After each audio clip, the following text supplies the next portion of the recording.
Autoridades, señoras, señores, amigos y amigas, muy buenas tardes y con permiso de quienes son nuestros anfitriones, bienvenidos al Club Siglo XXI. Eran las 4 de la mañana en Medellín y así comenzó todo. Obviamente no la carrera política de nuestro invitado, de don Ángel Gabilondo, sino la llamada que hizo posible que hoy les acompañara a ustedes. Cuando Ángel Gabilondo, un hombre sobre todo especialmente educado, se dio cuenta, advirtió de las horas de diferencia que separaban España y Colombia y que hacían complicada esa conversación, todo su afán era dar por terminada la conversación y el mío, que en cambio vivía esa conversación como un verdadero privilegio y honor, era mantener viva esa conversación. Muchísimas gracias, Ángel, por esa llamada intempestiva y por ese honor de acompañarte hoy aquí y acompañar a todos tus amigos y también madrileños que te acompañan en esta conferencia. ¿Qué objetivo se presentó y se preparó y, por supuesto, expresó a los madrileños el candidato por el Partido Socialista, don Ángel Gabilondo, a las elecciones de la Asamblea de Madrid? Era un objetivo triple. Quería cambiar el Gobierno de Madrid, quería cambiar las políticas de Madrid y quería cambiar la forma en que se hacía política en Madrid. 37 escaños y una aritmética parlamentaria complicada han hecho imposible el cumplimiento de ese primer objetivo. Sin embargo, desde la oposición también se puede transformar las políticas de Madrid y, por supuesto, se puede ayudar a cambiar la forma de gobernar Madrid. Para todo ello, aporta firmeza, aporta una oposición responsable, quiere que sea una oposición constructiva, exigente, moderada y ponderada, porque él dice, así lo expresó en la Asamblea de Madrid, cuando acompañó a la que entonces se presentaba para una sesión de investidura, hoy la presidenta de Madrid, porque desde la ponderación dice que es la mejor expresión de hacer justicia. ¿Y quién es Ángel Gabilondo? Bueno, sería pretencioso por mi parte pretender descubrirles aquí algún rasgo, alguna habilidad, alguna cualidad que ustedes, o bien porque han trabajado con él, o bien porque lo disfrutan, o bien porque han convivido académicamente con él, no hayan apreciado todas esas habilidades que son largamente conocidas. Pero déjenme que me centre en algunas que yo aprecio de manera especial y confío en que las compartan. Es un hombre brillante, no solo porque es académico, sino porque tiene madera de líder. Y créanme que vivimos en una sociedad donde necesitamos que ocupen responsabilidades de gobierno, que ocupen responsabilidades de la cosa pública, personas a las que admiramos, personas brillantes, personas en las que confiamos porque consideramos que están lo suficientemente preparadas para gestionar los asuntos de todos y defender el interés general. Es brillante y tiene talento acorde con las exigencias que pone una sociedad fruto de una crisis política, institucional y económica que la ha dejado dañada y que la ha dejado en ocasiones desesperanzada. Es alguien que tiene la ambición de querer servir a los madrileños y la generosidad de dejar el confort de una vida académica por las dificultades, el riesgo de una vida política. Desde ese talento, desde esa capacidad para brillar, desde esa ambición de servicio y desde esa generosidad, se presentó a los madrileños y obtuvo la confianza en los términos que ya he señalado. Es un hombre, y voy acabando con esto, valiente, y es un hombre audaz. Lo demostró al aceptar el reto que le planteó el Partido Socialista de Madrid y estoy convencida que lo va a demostrar en el ejercicio responsable de esa oposición que él se ha planteado. Les dejo con el metafísico que tiene los pies en la tierra, pero que no cree que la realidad es una excusa ni una limitación para soñar una transformación de la vida, en este caso de los madrileños. Le dejo también con el rector, con el ministro y hoy para todos con el portavoz del Partido Socialista de la Asamblea de Madrid y, por supuesto, también con Ángel. Ángel, cuando quieras.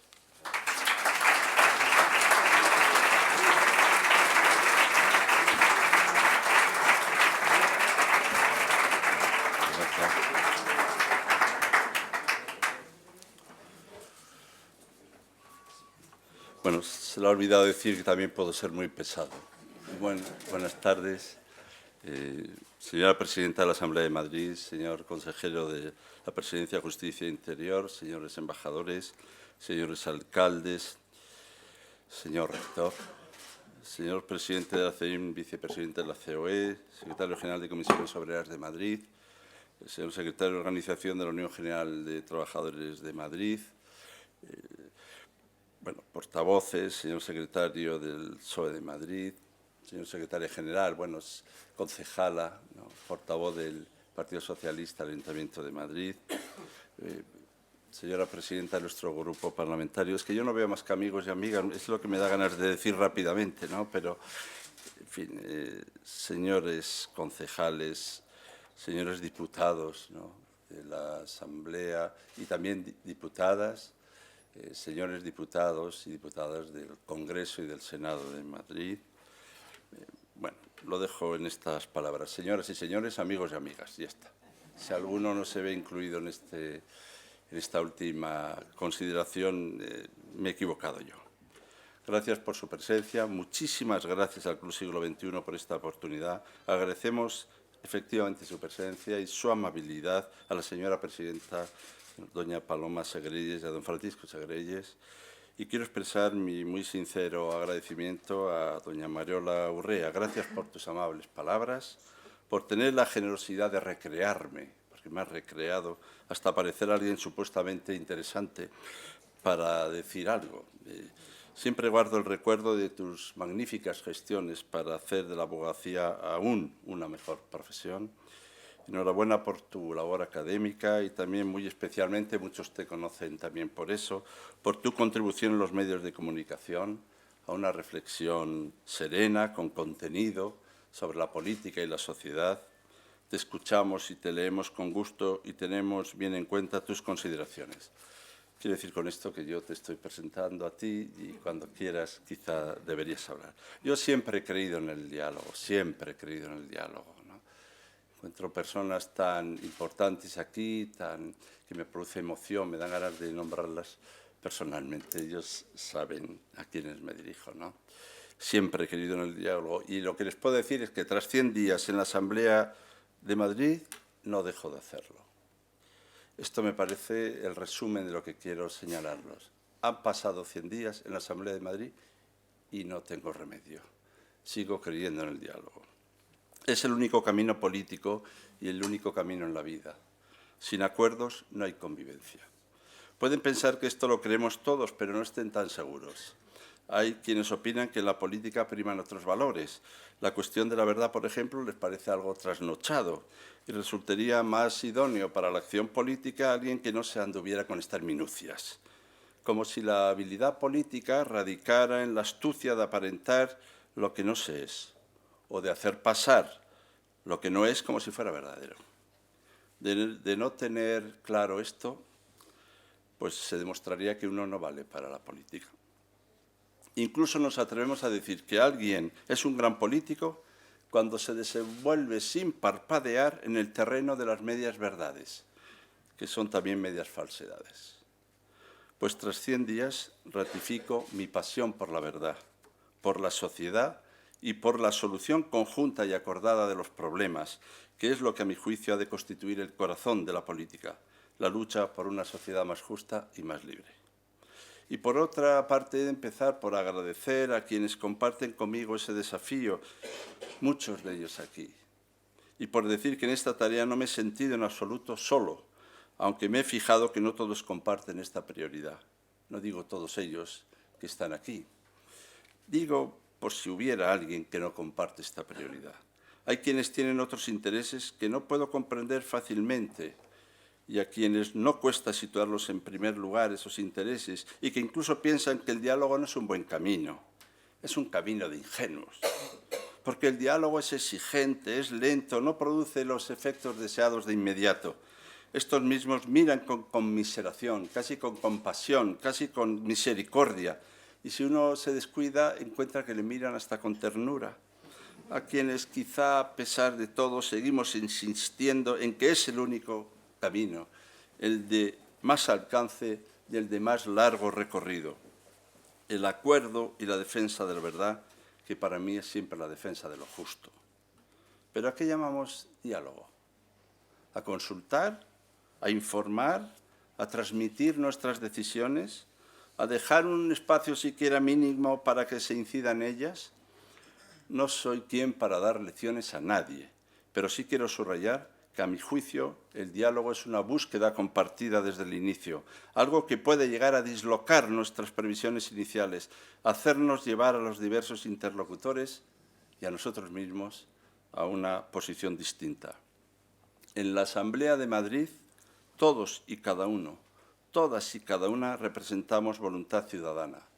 Y la palabra singular e irrepetible de cada diputado ha de ser tenida en consideración y no simplemente cuantificada. No basta con necesitar votos, estos han de ser consecuencia de las buenas razones, de los buenos argumentos y de las adecuadas decisiones, y ahí todos tenemos mucho que mejorar. Siempre he considerado que la Asamblea ha de ser el centro de la vida y del debate político de Madrid, y no un mero lugar para expresarnos, y menos aún para desahogarnos. Y considero que deberíamos pensar cuál es el tipo de relación que ha de establecerse entre un gobierno y una asamblea. No se preocupen que si es preciso incluso se me deslizará algún nombre propio, incluso quizá hasta algo concreto, quién sabe. Citaré a la señora presidenta de la Comunidad de Madrid para presentar mi punto de vista. En la sesión plenaria del pasado 17 de septiembre me dijo: usted lo que quiere es sustituir al Gobierno. Usted sabe, porque ha sido ministro y ha estado en un Parlamento, que es el Gobierno quien ejerce un impulso legislativo. Presenta los proyectos y luego se debaten en sede parlamentaria, en las comisiones pertinentes, en las ponencias, que es donde se tiene que llegar a acuerdos y a ese consenso. Ese es el procedimiento y así se hace en todos los parlamentos. Esto forma parte de nuestro sistema democrático. Estoy tan de acuerdo que estoy dispuesto a discutirlo. Considero que aquí hay un debate importantísimo que, por supuesto, en los 3 minutos de que uno dispone de las preguntas orales en la Asamblea, no puede abordarse. No tomen a mal si yo ahora lo hago aquí.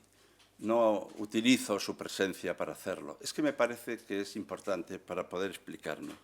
Es cierto que la Constitución española, en su artículo 87, atribuye la iniciativa legislativa al Gobierno, al Congreso y al Senado, a las asambleas de las comunidades autónomas y a los ciudadanos. Y el Estatuto de nuestra comunidad, en su artículo 9, habla de que la Asamblea representa al pueblo de Madrid y ejerce la potestad legislativa de la comunidad. Es un órgano legislativo y representativo del pueblo de la Comunidad de Madrid. Pero hablemos de la iniciativa. Hablemos de qué es una iniciativa. La iniciativa como el acto formal de iniciación del procedimiento legislativo. Bueno, pues esa iniciativa legislativa, según el apartado 2 del mismo artículo 15, le corresponde a los diputados, a los grupos parlamentarios y al Gobierno en los términos que se establezca en el reglamento de la Asamblea. Asimismo, se reconoce la iniciativa legislativa popular y las de los ayuntamientos, regulada por ley en junio del 86, y así lo expresa el artículo 139 de nuestro reglamento. Nada que objetar, por supuesto, al contrario, que el Consejo de Gobierno ejerza la iniciativa legislativa, la función ejecutiva y la potestad reglamentaria. Pero no hemos de olvidar que nuestro reglamento atribuye la iniciativa legislativa también a diputados y grupos parlamentarios. Incluso las proposiciones de ley pueden ser presentadas por un diputado con la firma de otros 4 o por un grupo parlamentario con la sola firma de su portavoz. Bueno, ¿a qué vienen estas disquisiciones? Ustedes que habían venido aquí tan amables y yo les salgo con estas cosas. Bueno, pues a ratificar que efectivamente tiene razón la señora presidenta. Nosotros deseamos legítimamente participar, lo deseamos y además tenemos iniciativa y la vamos a tener. Desde la oposición, como parlamentarios, queremos participar en el gobierno adecuado de la Comunidad de Madrid. Consideramos que una buena oposición no solo facilita el gobierno, a pesar de que en muchas ocasiones contravenga sus propuestas, sino que es indispensable para garantizar la efectiva participación de todos los ciudadanos en las decisiones que se adopten. Ni nos hemos limitado, ni nos vamos a limitar a ser comentaristas o a hacer modificaciones más o menos interesantes de las iniciativas del Gobierno. A veces se emplea la expresión la leal oposición, que si siempre que alguien está haciendo una oposición cansina, que ya está uno al punto de la desesperación, dice, es que es nuestra leal oposición. Bueno, pues a nuestro juicio, esta expresión solo es leal, si empieza a ser una forma decisiva de iniciativa y de participación. Siempre he creído en la amabilidad, siempre. Incluso alguna vez, cuando escribía de estas cosas, llegué a hacer un artículo que titulé La amabilidad trascendental. Y amabilidad trascendental porque era la condición de posibilidad de casi todo. Sin ella, difícilmente se produce alguna transformación. Así que estamos aquí no solo para aliviar o mejorar la situación, que también, sino para transformarla. Y para ello la amabilidad nos parece no solo decisiva, sino indispensable. Y no estaría de más pensar con contundencia lo que significa la cortesía parlamentaria. Ya ven, entre la leal oposición, la amabilidad y la cortesía parlamentaria, al final uno poco va a poder hacer. Pues la cortesía parlamentaria empieza siempre por escuchar a todos y por tomar en consideración lo que el Parlamento propone. A mi modo de ver, la amabilidad y la cortesía no se reducen a los buenos modales, que por cierto agradezco. Más bien me sorprende que haya alguien que no los tenga. Pero no se reduce a eso. Son tiempos afables y me felicito del clima en el que desarrollamos nuestro trabajo en la Asamblea. No tengo nada que achacar y mucho que agradecer. A todos quienes trabajamos en la Asamblea, portavoces y grupos y personal profesional de la misma. Así que al respecto no me importa decir, aunque esté en la oposición, que estoy contento. Contento del clima de amabilidad. Pero a veces me pregunto si esta ola de cordialidad renovada que recorre ciertos sectores de la vida política es resultado de una verdadera convicción o consecuencia de la constatación de que los ciudadanos no soportan ya más la descalificación y el desencuentro permanentes, como si eso mostrara firmeza. Hay algunos que creen que descalificar muestra entereza, muestra firmeza en las decisiones. Si tendrá convicciones, que descalifica con una claridad. Pues yo no tengo esa idea, porque no me parece que descalificar muestre firmeza o contundencia política. Para mí en eso no consiste hacer oposición. Ahora, no se fíen mucho de lo que les voy a decir. Por eso me pregunta, ¿cuál ha de ser el contenido de una efectiva cordialidad que no se reduzca a la simpatía de las buenas formas? Y no sé si la mejora de la cordialidad viene acompañada de la mejora del diálogo. Esta cordialidad y esta amabilidad de transformación que reclamo no es la continuidad y el mantenimiento de lo existente, pero con formas amables. No es la agradable comunicación de que no se nos ha tenido en cuenta y no es tampoco la escucha que se reduce a ir incorporando detalles de tu propia posición en los detalles de la posición ajena. Al respecto, disiento de quienes entienden la política como el anuncio permanente. Defiendo la iniciativa, pero no estoy tan seguro de que la anticipación, cuando es improvisación, sea siempre efectiva. Defiendo la buena y permanente información, la comunicación, pero hemos de distinguirla de la exhibición continuada de cada gesto.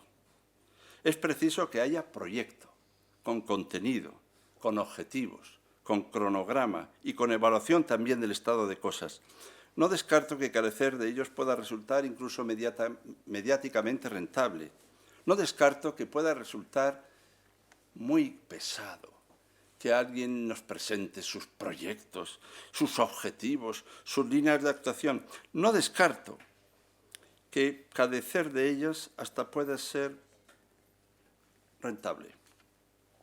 Incluso que ciertas dosis de cordialidad, con algunos anuncios adecuados y bien aderezado todo ello, con algún juego de cintura, pueden producir muy buenas imágenes, atractivas imágenes. La iniciativa no es lo mismo que la anticipación, ni la anticipación es lo mismo que la improvisación. Todo esto no serían sino disquisiciones de un diletante al atardecer, si no fuera porque hay ciertas urgencias distraídas en tanta escenificación. Urgencias distraídas en tanta escenificación. No es un problema de prisa, yo no tengo prisa, ni de ansiedad, no tengo ninguna, ni de ambición, quizá la tuve, pero ya no la encuentro. Es una cuestión de responsabilidad. Y responsabilidad quiere decir dar respuesta.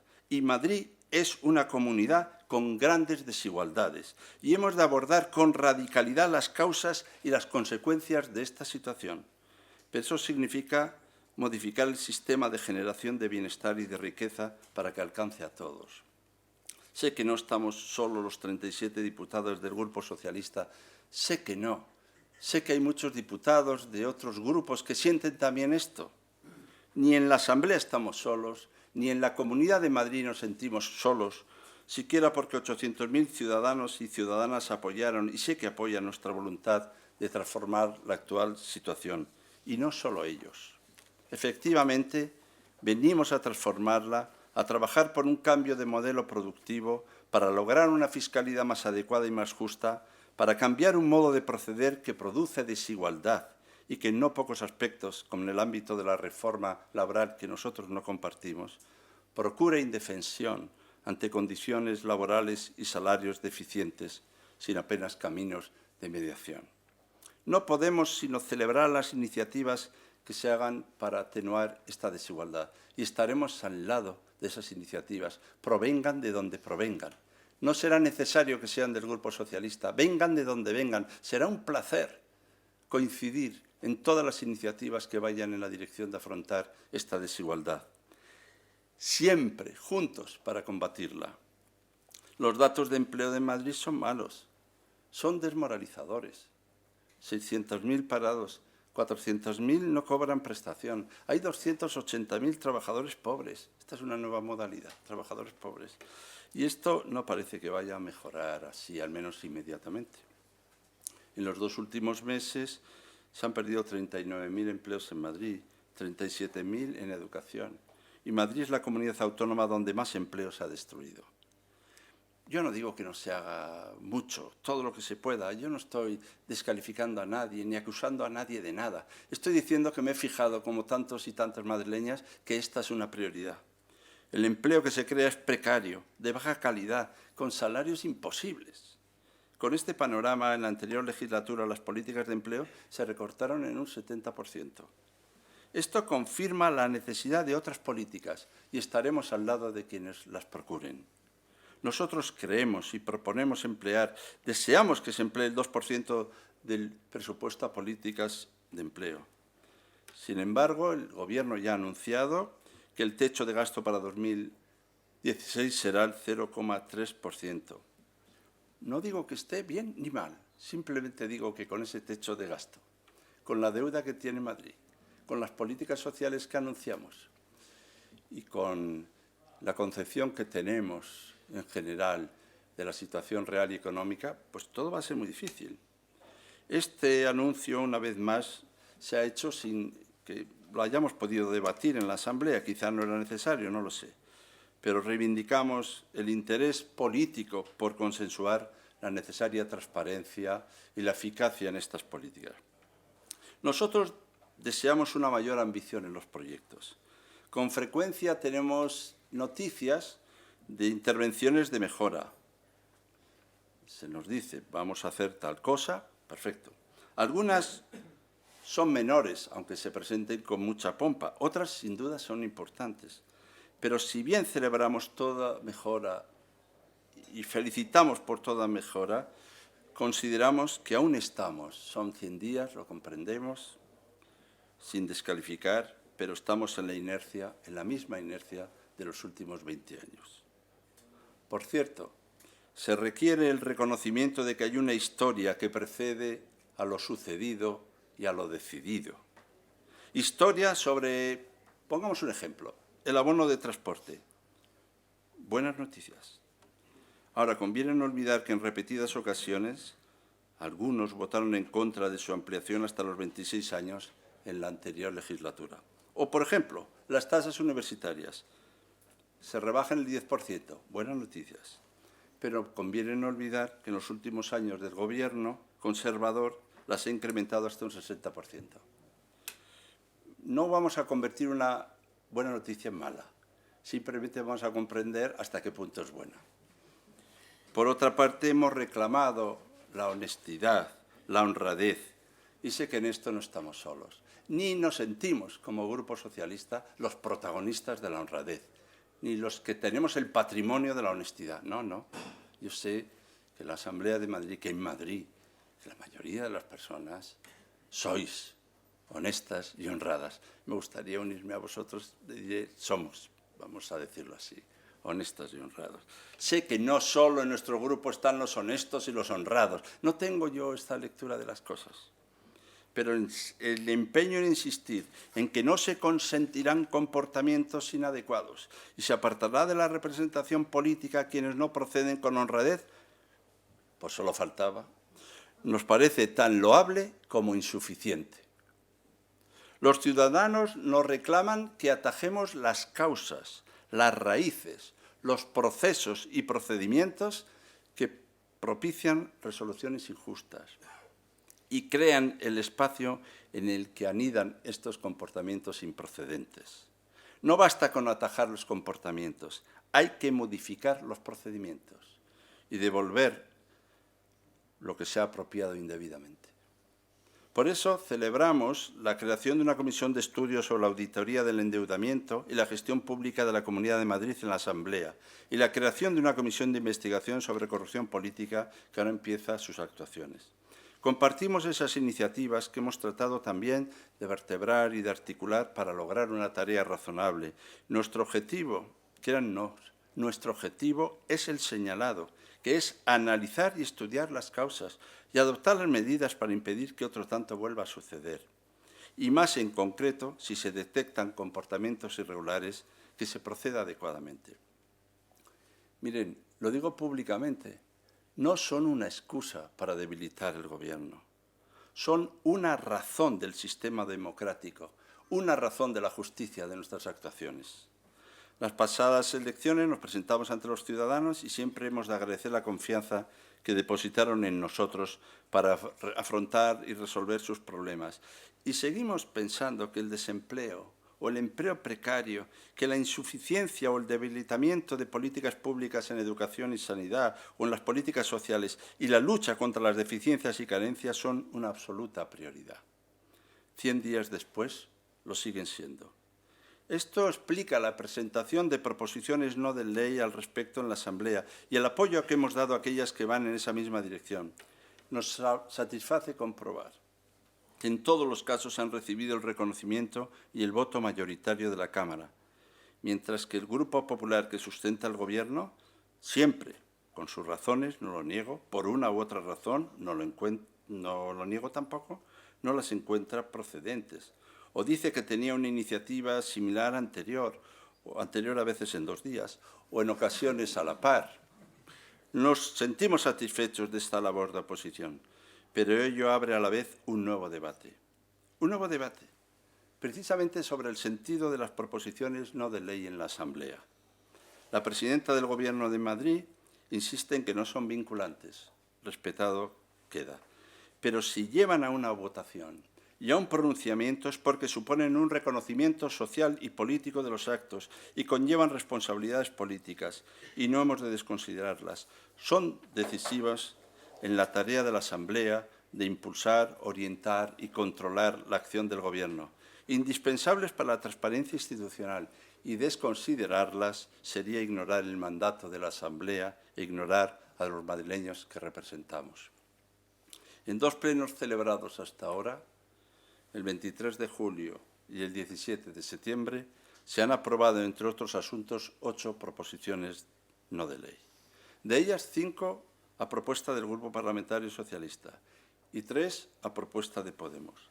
De las 8 PNLs, el Partido Popular votó en contra en 7 ocasiones.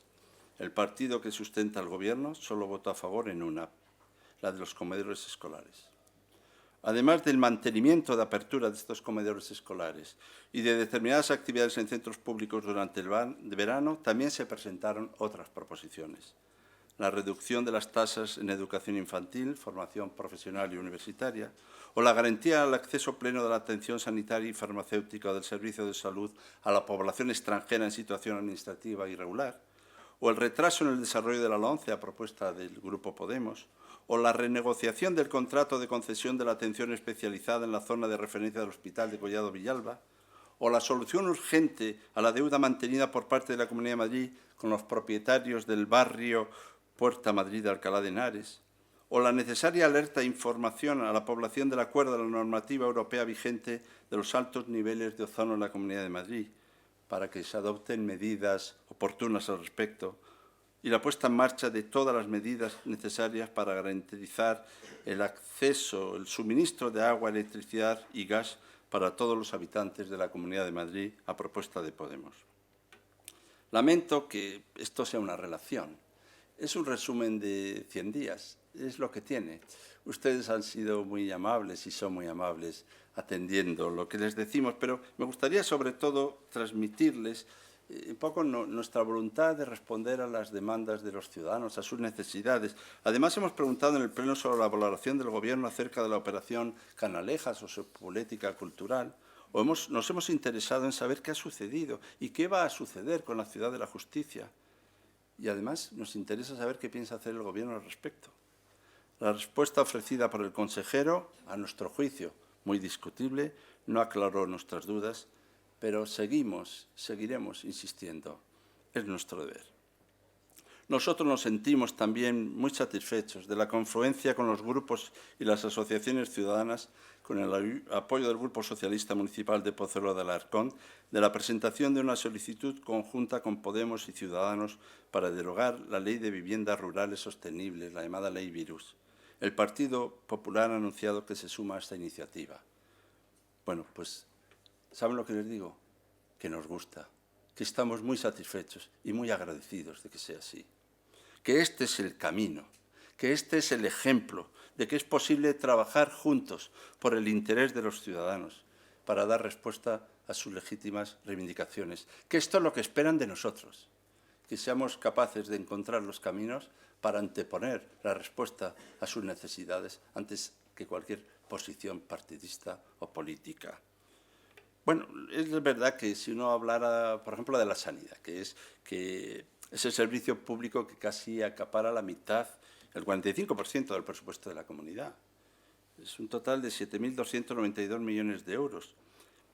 Bueno, a nosotros no nos gusta que una parte importante de este presupuesto, un 10% aproximadamente, vaya a la sanidad privada. Por supuesto que no tenemos nada contra la iniciativa privada.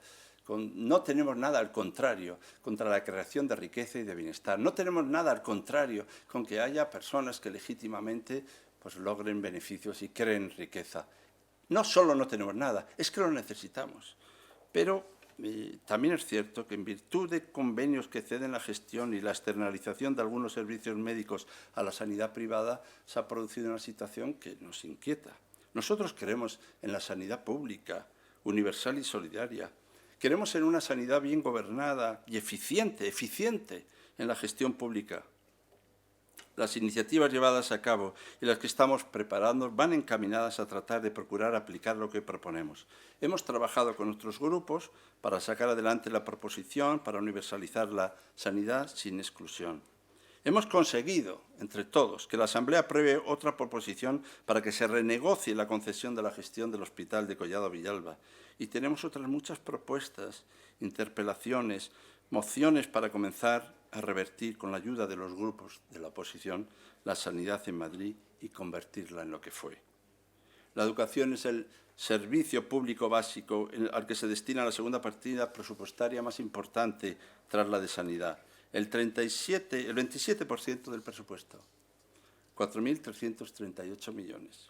Y como en sanidad seguimos teniendo problemas y disfunciones que a nosotros, igual en nuestro desvarío, nos siguen pareciendo graves.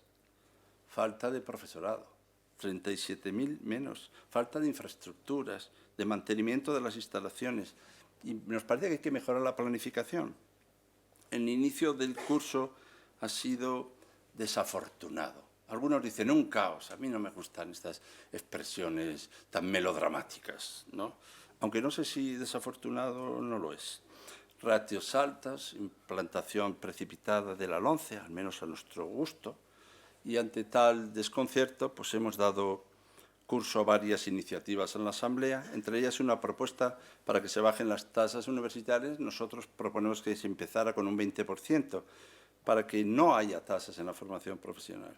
Queda mucho trabajo, mucho terreno que explorar, muchas ideas que compartir, mucha, quizá, voluntad, y no nos falta ni ambición ni quizá conocimiento, pero cuenten todos los grupos, empezando por el grupo que sustenta al Gobierno, con nuestra buena y determinada voluntad y nuestro trabajo para encontrar el camino más adecuado. Trabajamos al servicio de los ciudadanos desde la cercanía, en la Asamblea y fuera de ella. En la Asamblea haciendo propuestas como la proposición no de ley ya citada sobre comedores escolares, que salieron adelante por unanimidad. Nos gustó que fuera así. Otras también de interés social están preparadas para llevarlas a pleno próximamente: el incremento de la renta mínima de inserción, el plan concertado de prestaciones de servicios sociales o la ley integral de transexualidad. Hemos tenido conocimiento que estos días, ayer, hoy mismo, han estado trabajando, en fin, desde el Grupo Popular en relación con las asociaciones para encontrar también caminos en la dirección de una ley al respecto. Espero que seamos entre todos nuevamente capaces de encontrar cauces para un acuerdo que anteponga el interés legítimo de los ciudadanos. No dudamos que será así. Trabajamos fuera de la Asamblea, en la calle, con los ciudadanos, con residentes en pisos tutelados, con residencias públicas de mayores, con refugiados, en la tutela de adultos. Nos reconfortan encontrarnos con ellos, con la vida y con las ideas que defendemos. Ya saben que nosotros lamentamos que no haya una consejería estrictamente de cultura. ¿Que en esto somos insistentes? Pues puede ser, pero como no se nos ha pasado el lamento, lo reiteramos. ¿Que se haya reducido a una oficina de cultura y turismo? Pues respetado que queda, no lo compartimos. Nosotros no compartimos esta concepción y así lo expresamos. Es verdad que hasta ahora no hemos tenido mucha fortuna, no digo en expresarlo, que sí, que nos dejan que lo hagamos, sino en lograr que en los espacios de decisión esto haya tenido lugar. No dudamos de la buena intención de la presidenta de hacerse cargo de estos asuntos, pero también su buena voluntad se expresa en la voluntad de delegar en otros estas cuestiones. Muestra esto hasta qué punto, como era previsible, pues va a encontrar serias dificultades para atenderlos. La violencia de género exige otro análisis que no sería justo ignorar. El partido en el Gobierno acordó con Ciudadanos implementar un paquete de medidas para combatir la violencia de género. Ahora oímos que se promete la creación de un plan integral con 150 medidas. Bienvenidas sean las medidas, pero con tanto plan, con tantas promesas, que casi siempre no suelen tener una dotación presupuestaria que a nuestro juicio influye, el número de mujeres asesinadas no para de crecer, el número de lesionadas, de agredidas, de despreciadas, y nosotros creemos que hay muchos caminos para mitigar esta desgracia que todos los grupos y toda la sociedad compartimos, desde luego también a través de la educación. Hay que educar en igualdad, hay que educar en ciudadanía y hay que dotar presupuestariamente los planes. De no hacerlo, su aplicación es sencillamente una utopía. Ya sé que decir una utopía, por lo visto, es una gran cualidad. No lo niego. El año que viene celebraremos 500 años de la utopía de Tomás Moro y la celebración ha empezado ya por doquier. Pero no sé si lo entendemos bien lo que quiere decir. Ya tendremos ocasión de pensarlo juntos. El Grupo Parlamentario Socialista no ha tenido noticia ni del presupuesto ni del contenido del plan integral. En todo caso, ¿a qué obedece? Una vez que agradezco las buenas maneras, ¿a qué obedece esta nueva empatía y esta apertura tan de actualidad? ¿Es resultado de una transformación personal? ¿Es resultado de una transformación primaveral?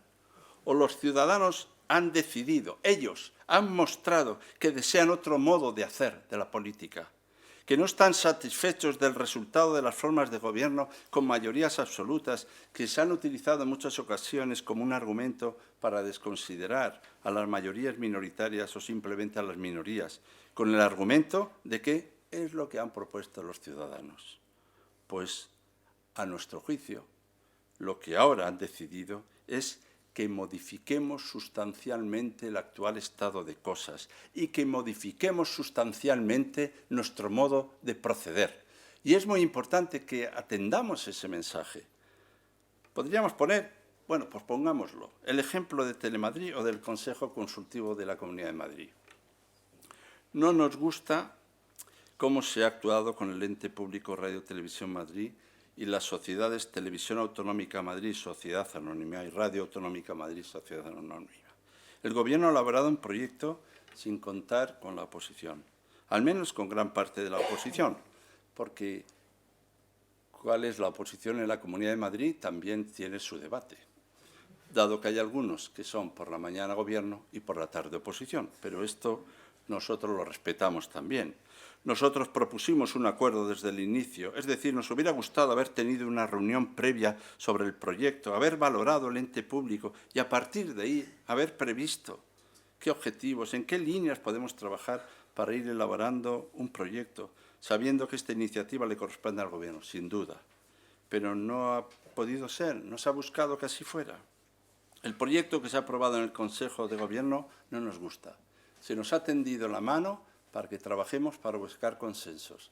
La mano está recibida, el abrazo también, y nuestra disposición, por supuesto que sí, a trabajar activamente en esa línea de consensos. Pero cuando digo que no nos gusta, quiero decir que vamos a trabajar activamente para que eso mejore. A esto llamamos decir que algo no nos gusta. No es la infantil posición de no nos gusta, no juego. No, no nos gusta, vamos a trabajar activamente para mejorarlo. ¿Y por qué no nos gusta? Esto ya empieza a ser más interesante. Porque, entre otras cosas, se habla de liquidar la actual Telemadrid. Y a nosotros nos parece que esto merece un estudio con algún cuidado, explicando muy bien a qué causas obedece esta liquidación de algo que hasta hace poco se decía que era algo estupendo, plural, abierto y de calidad.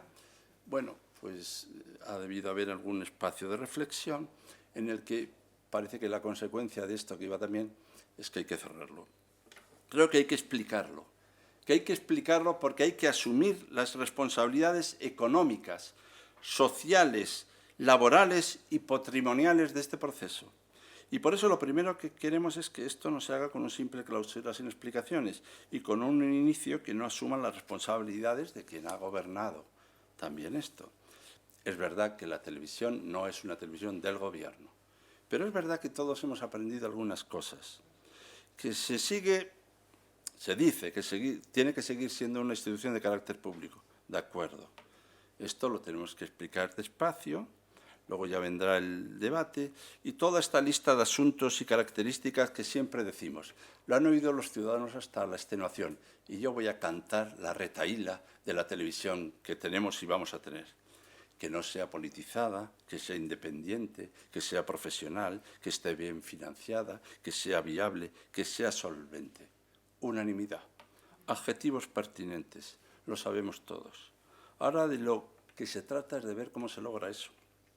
Y con qué medidas, y con qué procedimientos. Y nosotros, desde luego, creemos en sus profesionales, creemos en los profesionales. No nos parece mal, al contrario, nos parece muy bien que tengan un gran protagonismo. Nos parece muy bien que no sea partidista. Esto decimos, partidista, que no sea sectaria, como ha ocurrido en algunos momentos claramente. No queremos partidismos ni a nuestro favor, ni sectarismos. Pero tampoco tenemos de entrada la percepción de que los representantes de los ciudadanos somos menos libres o tenemos más intereses espurios que aquellos que están representando a entidades corporativas o profesionales. Es que no lo compartimos.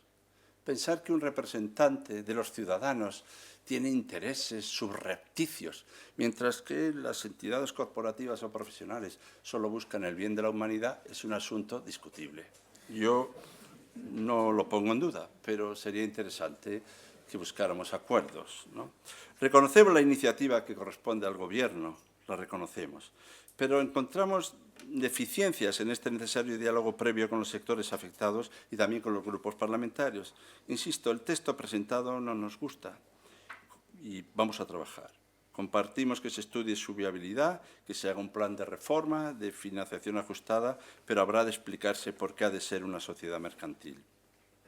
Mientras tanto, ¿saben ustedes quiénes componen el Consejo de Administración actualmente?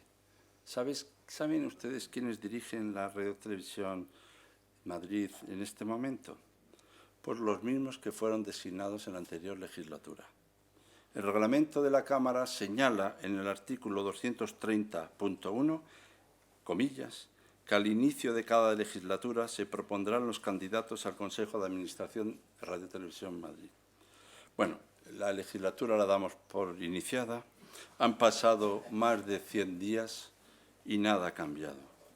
¿Estamos ignorando el reglamento de la Cámara? Pues creo que sí, creo que sí. Pero también respetamos la interpretación que se hace en otro sentido y también agradecemos la iniciativa y la celeridad con la que se está abordando el inicio de los trámites para una nueva ley. Vaya lo uno con lo otro. Respecto al Consejo Consultivo y al reconocimiento de los expresidentes, estas cosas que dan tanto que hablar, nos parece que son dos asuntos diferentes. Una de las cuestiones que está introduciendo algún ruido innecesario es que creemos que es un mismo asunto. Pues es un mismo asunto, malas noticias, porque podría entenderse que el Consejo Consultivo tenía como objetivo dar acogida o cabida a los expresidentes. Yo espero que esto no fuera así. Espero que el Consejo Consultivo tuviera otras competencias distintas de esta. Así que distingamos el Consejo Consultivo del estatus de los expresidentes. Deben aclararse cuáles son las competencias del Consejo Consultivo, cuáles han sido sus competencias, a qué se ha dedicado, de qué se ocupaba realmente. Y yo, por la información que tengo, desde luego ahí había algunos contenidos y algunas competencias muy importantes.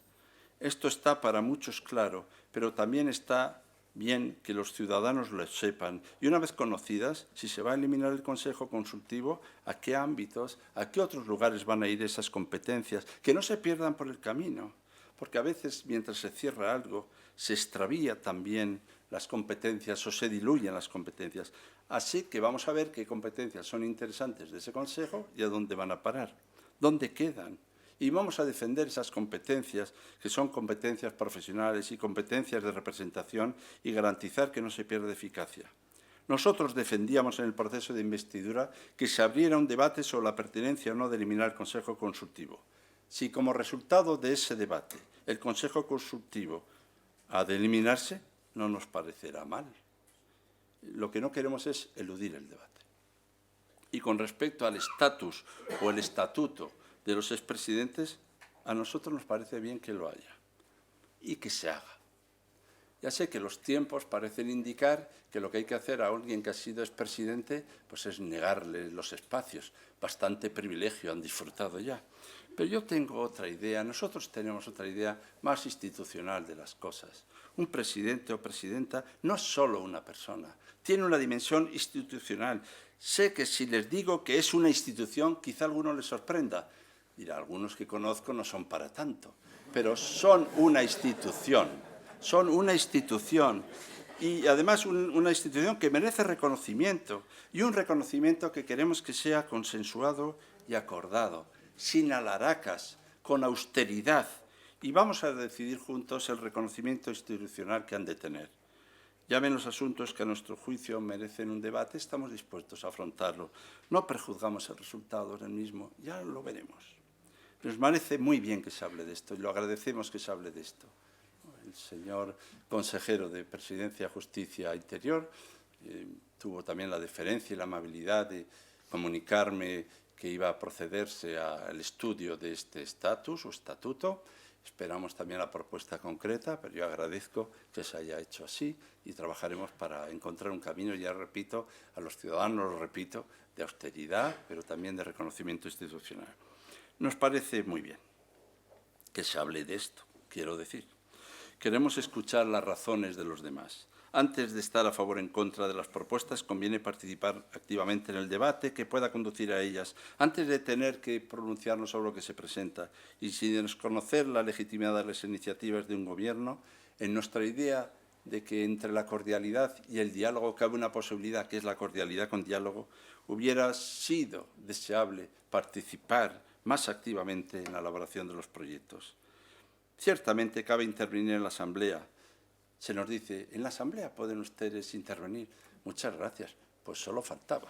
Lo único es que hay asuntos sobre los que convendría haber hablado con antelación. Y hemos de evaluar las consecuencias de lo que esto significa. Siempre hemos tenido un gran respeto institucional. Hemos reivindicado las instituciones como instituciones justas. Nunca hemos creído que institucional signifique burocrático o alejado de la vida de los ciudadanos, sino siempre hemos creído que institucional es un verdadero soporte articulado y garantía de derechos. Por eso, cuando la palabra institucional parece ser solo adjetivo, por ejemplo, cuando hacemos una declaración institucional, nosotros deseamos que esta palabra adjetiva lo sea sustantiva. Institucional no significa, sin más, global. Como es global, es institucional. Pues no estoy tan seguro. O unilateral. Si será institucional, que lo hemos propuesto nosotros. Tampoco estoy seguro. Institucional no significa que resulta rentable electoralmente o que nos otorga protagonismo parcial o partidista. Institucional supone la apertura de un texto compartido, elaborado conjuntamente, y no meramente la adhesión a las propuestas de un grupo. Así que nada menos institucional que la imposibilidad de intervenir en un texto. Por eso la Asamblea reclama unanimidad, pero la unanimidad debe ser acordada. La unanimidad institucional no siempre es un mero asentimiento. Por eso hicimos una experiencia positiva, otras nos han resultado menos positivas, que fue la Declaración Institucional sobre las Víctimas del Terrorismo. A partir de un texto, con las incorporaciones de unos y otros. Yo creo que llegamos a una propuesta que representaba la voluntad de todos los ciudadanos y que se defendió por unanimidad. Eso es institucional. Y así es como tenemos y podemos y debemos trabajar. Entre las urgencias, las máximas urgencias, voy acabando, son las que tienen que ver con los derechos humanos. Estas son las urgencias. No nos distraigamos con otros asuntos. Tengamos bien claro cuáles son las urgencias. Las urgencias en un estado de necesidad, de vulnerabilidad, de desigualdad. Estas son las urgencias. Y además, si tiene que ver con los derechos, son con los derechos humanos. Yo no puedo hablar aquí de 100 días sin tener en cuenta el estado de vulnerabilidad de quienes carecen de refugio en condiciones de una vida digna y deambulan erráticos por Europa y en otros lugares del mundo. No lo puedo olvidar, ni la de quienes en nuestro país tienen dificultades para una adecuada asistencia, para una adecuada vivencia, para una adecuada asistencia sanitaria. Y cuando se ha votado en contra de esto último, como ocurrió el pasado 23 de julio, cuando se ha tratado de argumentar, como se hizo, contra esa accesibilidad en relación con la atención sanitaria a los inmigrantes, el grupo del principal partido que sustenta el Gobierno votó en contra, pero la mayoría de la Asamblea lo aprobó. La presidenta, que tal vez debió reconocer su error y aceptar que se había aprobado una iniciativa de la oposición que ellos mismos no deseaban, se empeñó en reescribir la historia de esta cuestión, presentándola como una audaz iniciativa suya. Punto y aparte. ¿Y el aparte qué quiere decir? Pues el aparte quiere decir que si por los caminos que fueran hemos logrado que finalmente se atienda, demos por buenos esos caminos. No hagamos, por tanto, causa de esos caminos. Yo ya he señalado ahora claramente que a mí esos caminos me hubieran gustado otros, pero también quiero decir otra cosa, que es que espero que nadie, nunca jamás, por razones económicas, por razones de proveniencia, se quede sin algo que, a nuestro juicio, pertenece a sus derechos elementales y fundamentales, como la asistencia sanitaria.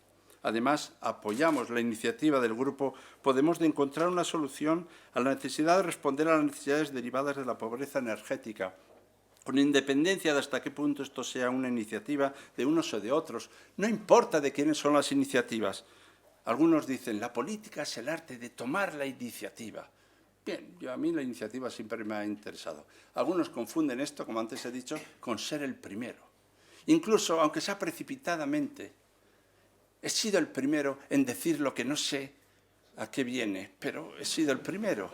Y yo tengo otra idea de las cosas, que más vale organizarlas articuladamente, cuidadosamente, tener proyectos, tener programas, tener ideas y tener voluntad política, aunque esto nos lleve unos días más. Que se adopten medidas, los compartimos, específicas y decisivas.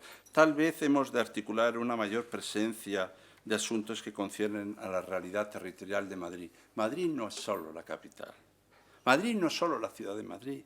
A la situación de municipios, muchos de ellos en estado de deuda, cuando no de bancarrota, por una mala gestión de predecesores. Es urgente atender a los municipios. Atenderles es garantizar los derechos de los administrados.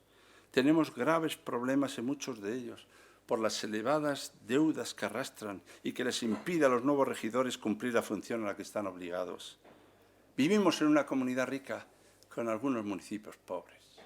Los municipios que han llegado a una situación que no podemos atribuir a los actuales gestores. La comunidad dispone de recursos e instrumentos para ayudar a esos municipios en situación de extrema necesidad. Y yo pido que se haga, y yo demando que se haga, y que se arbitren todos los medios para lograrlo, porque tienen posibilidades y deben hacerse. Estamos vigilantes para que así sea y no hemos de olvidar, cuando hablamos de desigualdades, que entre otras desigualdades también Madrid se distingue por una desigualdad territorial. Que el apoyo de investidura se haya obtenido con 65 diputados frente a 64, sea 65 sobre 64, otorga absoluta legitimidad a la presidenta de la Comunidad de Madrid. Absoluta legitimidad. Es nuestra presidenta, presidenta ya de todos.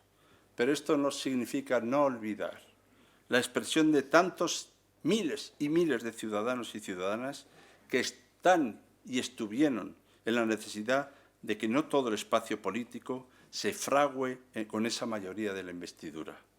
Nuestro objetivo es el bienestar de los ciudadanos y todo lo que cuanto a ellos les favorezca es positivo para el Grupo Socialista. Lo repetiré.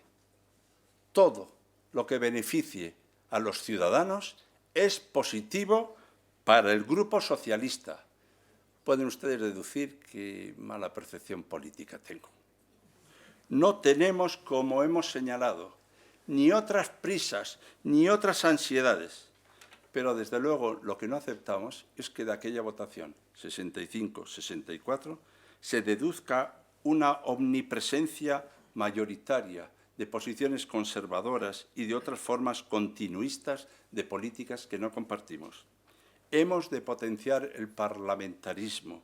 La política autonómica permite ver más claramente los efectos reales de las leyes, las políticas y las decisiones que se adoptan desde el Gobierno de la Nación y permite constatar cómo la desconsideración de compromisos sociales, de equidad y de justicia en políticas generales vienen a coincidir en un mal funcionamiento de los servicios y en una desatención a los ciudadanos.